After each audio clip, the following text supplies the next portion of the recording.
नमस्कार, मेरो नाम किशोरी राउत हो र आजको भिडियोमा म तपाईहरुलाई मनी रुल्सको बारेमा कुरा गर्न गइराखेको छु। हो, मनी रुल्स जसले राम्रोसँग बुझ्दछ उसले मनीसँग राम्रोसँग फाइदा लिन सक्छ, मनीलाई राम्रो ठाउँमा इन्भेस्ट गर्न सक्छ, राम्रो तरिकाले यसलाई सेभ गर्न सक्दछ र जसले मनी रुल्स बुझ्दैन त्यसले मनीलाई मिसबिहेभ गर्छ। फलस्वरूप मनीले पनि त्यो मान्छेलाई मिसबिहेभ गर्छ र ऊ बिस्तारै बिस्तारै गरिब हुँदै आउँछ र उसको आर्थिक अवस्था असाध्यै नराम्रो हुन्छ। यस भिडियोमा मैले आज 8 वटा मनी रुल्सको विषयमा कुरा गर्नेछु। साथसाथै भिडियोको अन्तमा म 5 वटा बोनस टिप्सहरू पनि दिनेछु, जुन टिप्सहरूले पक्कै पनि तपाईको आर्थिक सोचलाई एक स्टेप माथि लानेछ भन्ने मैले विश्वास लिएको छु। अब सुरु गरौँ। Rule number 1, the rule of 72। The rule of 72 भनेको तपाईको पैसा कति वर्षमा डबल हुन्छ भन्ने कुरा बुझ्नु हो। 72 लाई तपाईको पैसाले कति इन्ट्रेस्ट कमाइराखेको छ एनुअली। उदाहरणको लागि मानौ 12% भने 12 ले 72 लाई डिभाइड गर्नुस्, 6 आउँछ। 6 वर्षमा तपाईको पैसा डबल हुने भएको छ यदि तपाईको पैसाले 12% को दरले एनुअली कमाइराखेको छ भने। Rule number 2, the rule of 70।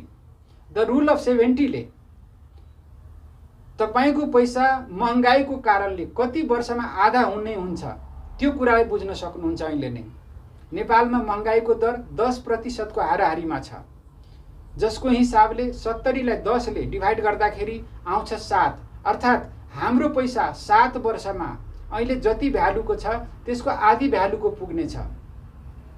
अर्थात् अहिले हामीसँग 1 लाख छ भने अबको 7 वर्ष पछाडि यो पैसा 50,000 रुपैयाँ भ्यालु बराबर मात्रै काम गर्नेछ। Rule number 3, the rule of 40। The rule of 40 ले तपाईको आम्दानीको स्रोत कति छ त्यसको 40% बराबरको मात्रै इएमआई अर्थात् तपाईको लोनको किस्ता तिर्ने गरी लोन लिनुहोस् भन्ने कुरालाई बताउँछ। यो भन्दा बढी तपाईले लोन लिनुभयो भने तपाईले आफ्नो अन्य खर्चहरुमा कटौती गर्नुपर्ने हुन्छ र जो सधैँलाई सम्भव हुँदैन र एक न एक दिन तपाईको इएमआई चाहिँ तिर्न सक्नुहुन्न र तपाईले गाह्रो पर्न थाल्छ। त्यसैले द रुल अफ 40 ले तपाईको आम्दानीको 40% बराबरको इएमआई तिर्ने गरी मात्रै लोन लिनुहोस्, यही कुरालाई बताउँछ। Rule number 4, the 6x rule of money. The 6x rule of money ले तपाईको इमर्जेन्सी फन्डमा कम से कम 6 महिना बराबरको पैसा तपाईको इमर्जेन्सी फन्डमा जम्मा रहनु पर्दछ भन्ने कुरालाई बताउँदछ। मानिसहरूले कमाउने बेलामा राम्रै कमाउँछन् र खर्च पनि राम्रै गर्छन्, इमर्जेन्सी फन्डको बारेमा सोच्दैनन्। तर उसलाई कोरोना जस्तै अथवा अन्य कुनै प्रकारको भवितवी भइदियो भने उसँग पैसा बिल्कुलै हुँदैन। त्यसैले यस रुलले के बताउँछ भन्दाखेरि तपाईले 1 महिनामा कति कमाउनुहुन्छ, अर्थात् यसलाई यसरी पनि भन्न सकिन्छ कि तपाईको परिवार चल्नका लागि 1 महिनामा कति खर्च लाग्छ त्यतिकै बराबरको पैसा 6 महिनालाई पुग्ने गरेर 6 ले गुणा गरेर तपाईले चाहिँ कहीं जम्मा गरेर राख्नुस्, सेभिङमा, एफडीमा र नगद रूपमा। यसले तपाईले पछि धेरै काम दिनेछ।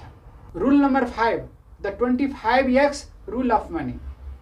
यो रुलले तपाईको रिटायरमेन्ट फन्डमा तपाईको 1 वर्षको हालको कमाई कति छ त्यसको 25 गुणा पैसा तपाईसँग रिटायरमेन्ट फन्डमा जम्मा हुनु पर्दछ। जतिखेर तपाई रिटायर हुनुहुन्छ, जुन अवस्थामा तपाई काम गर्न सक्नुहुन्न हो, त्यो अवस्थामा तपाईले चाहिँ अहिले जति कमाई राख्नु भएको छ वर्षभरिमा त्यसको 25 गुणा तपाईले त्यति बेलासम्मलाई जम्मा पार्नुपर्ने हुन्छ। अर्को कुरा, यदि कोही ठाउँमा इन्स्योरेन्स गर्नुहुन्छ भने इन्स्योरेन्स वालासँग पनि कम से कम हालको वार्षिक कमाईको 25 गुणा हुने गरेर तपाईले त्यसको कभरेज राखेर इन्स्योरेन्स गर्नुपर्ने हुन्छ। यही हो 25x rule of money. Rule number 6, the 50, 30 and 20 rule of money. यस रुलले तपाईको पैसालाई कसरी सेभिङ गर्ने र कति एमाउन्टमा सेभिङ गर्ने कुरालाई बताउँछ। यहाँ 50 को मतलब हुन्छ तपाईको जति इन्कम हुन्छ त्यो पैसा तपाई आफूलाई चाहिने मुख्य नेसेसरी कामहरुमा खर्च गर्नुहोस्, जस्तो खानामा, लुगामा, औषधिमा, पढाइ लेखाइमा इत्यादिमा। यहाँ 30 को मतलब हुन्छ तपाईको आनन्दको लागि खालि कमाउने मात्रै होइन, आफूलाई पनि आनन्द गर्नुपर्ने हुन्छ, रिल्याक्स गर्नुपर्ने हुन्छ। त्यसको लागि तपाईँको कमाइको 30% पनि खर्च गर्न सक्नुहुन्छ। र यहाँ 20 को मतलब छ सेभिङ गर्ने, अर्थात् तपाईँले जति पैसा कमाउनुहुन्छ त्यसको 50% खर्च गर्नुहुन्छ, 30% आफ्नो मोज मस्ती र आनन्दमा खर्च गर्नुहुन्छ भने मिनिमम 20% पैसा तपाईँले सेभिङ गर्नुहुन्छ। यस रुलले यही कुरा बताउँछ। Rule number 7, the 10-5-3 rules of money. The 10-5-3 rules of मनीले के बताउँछ भने लामो समयको लागि तपाईँले आफ्नो पैसा कहीँ इन्भेस्ट गर्नुहुन्छ भने त्यसको रिटर्न कति एक्सपेक्ट गर्ने। तपाईँले इक्विटीमा यदि सेयरमा पैसा लगानी गर्नुहुन्छ भने 10% एक्सपेक्ट गर्ने।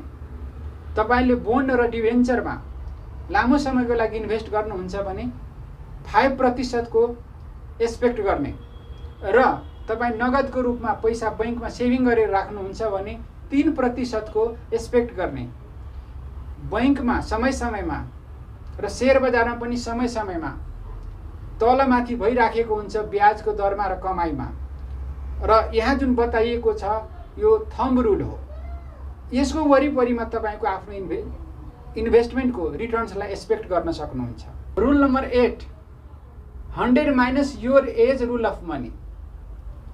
यो रुलले के बताउँछ भने तपाईँको एज कति छ, तपाईँ 40 वर्षको हुनुहुन्छ कि 30 वर्षको हुनुहुन्छ कि 20 वर्षको हुनुहुन्छ कि 70 वर्षको हुनुहुन्छ कि तपाईँको उमेर अनुसारले तपाईँले आफ्नो पैसालाई कुन तरिकाले इन्भेस्टमेन्ट गर्ने र कहाँ गर्ने भन्ने कुरालाई बताएको छ। यस नियम अनुसार यदि तपाईँ 30 वर्षको हुनुहुन्छ भने 100 बाट 30 घटाउँदा 70 हुन्छ, अर्थात् 70% तपाईँ चाहिँ सेयर मार्केटमा लगानी गर्न सक्नुहुन्छ र 30% बोन्ड र डिभेन्चरमा लगानी गर्न सक्नुहुन्छ। सेयर मार्केट रिस्की हुन्छ र बोन्ड र डिभेन्चरमा यदि तपाईँ लगानी गर्नुहुन्छ भने इन्ट्रेस्टको रूपमा तपाईँले पैसा आइरहन्छ। त्यसैले 30% तपाईँको कमाइको 30% ब्याज आउने ठाउँमा लगानी गर्नुहोस् र 70% सेयरमा लगानी गर्नुहोस् यदि तपाईँको उमेर 30 वर्ष छ भने। अब बोनस टिप्सको बारेमा कुरा गरौँ। टिप्स नम्बर 1, तपाईँ जति सकभर छिटो हुन्छ त्यति छिटो आफ्नो इन्भेस्टमेन्ट करियर सुरु गर्नुहोस्। जति ढिलो हुन्छ त्यति तपाईँको पैसा बढ्ने चान्सेस कम हुन्छ, किनकि जति छिटो इन्भेस्टमेन्ट गर्न सकिन्छ त्यति छिटो कम्पाउन्डिङको कारणले गर्दाखेरि तपाईँको थोरै पैसाबाट धेरै पैसा बन्ने चान्स हुन्छ। टिप्स नम्बर 2, यदि तपाईँ कुनै इम्पोर्टेन्ट कुरा किन्न चाहनुहुन्छ भने कमसेकम 30 दिनसम्म त्यसलाई वेट गर्नुहोस्। त्यसलाई 30 डेज होल्ड रुल भनिन्छ। कतिपय मानिसहरूको बानी हुन्छ कि आज जे चिज देख्यो त्यो चिज आजै किन्न खोज्छ अथवा भोलि नै गएर किन्नुपर्ने देखिन्छ र किनेर ल्याइसकिसकेपछि पछुताइराखेको हुन्छ। त्यस कारणले गर्दाखेरि यदि तपाईँ 30 दिनसम्म एउटा रुल बनाउनुहोस् र 30 दिनसम्म होल्ड गरेर मात्रै बस्नुहोस्, सोचेर मात्रै बस्नुहोस्। 30 दिनपछि हुनसक्छ तपाईँको रिक्वायरमेन्ट बदलिन सक्छ, तपाईँको मुड बदलिन सक्छ र तपाईँको एक्चुअल रिक्वायरमेन्ट के हो, त्यो चाहिए हो कि होइन भन्ने कुरा पनि थाहा हुन्छ। त्यसैले कुनै सामान इम्पोर्टेन्ट सामान देख्ने बित्तिकै तुरुन्त गएर नकिन्नुहोस्।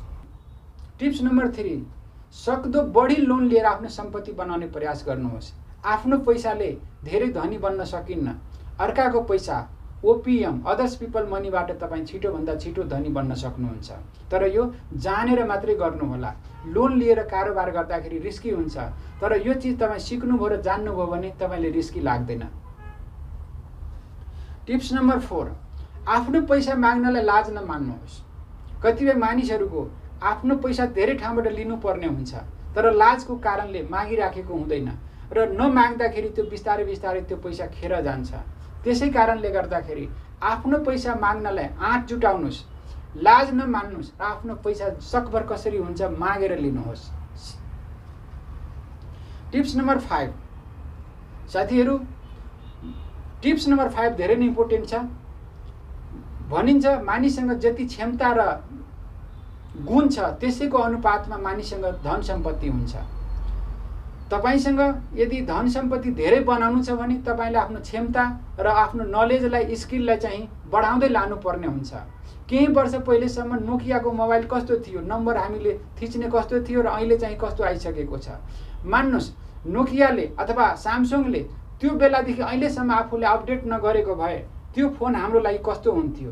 हो हामीले पनि हाम्रो नलेजलाई चाहिँ अपडेट गरेनौँ भने हाम्रो पनि हालत त्यस्तै हुन्छ। हाम्रो क्षमता बराबरको, हाम्रो क्षमताको अनुपातमा सम्पत्ति हामीसँग बस्छ र बाँकी सम्पत्ति, आउनुपर्ने सम्पत्ति पनि अरूले लानेछन्। त्यस कारणले गर्दाखेरि आफ्नो नलेज र आफ्नो स्किललाई बढाइराखौँ, यही हो फाइनल र 5औं टिप्स। साथीहरू, यो भिडियो यहाँलाई मन परेको भए च्यानललाई सब्स्क्राइब गर्नुहोला, भिडियोलाई लाइक गर्नुहोला। Thanks for watching. नमस्ते, धन्यवाद।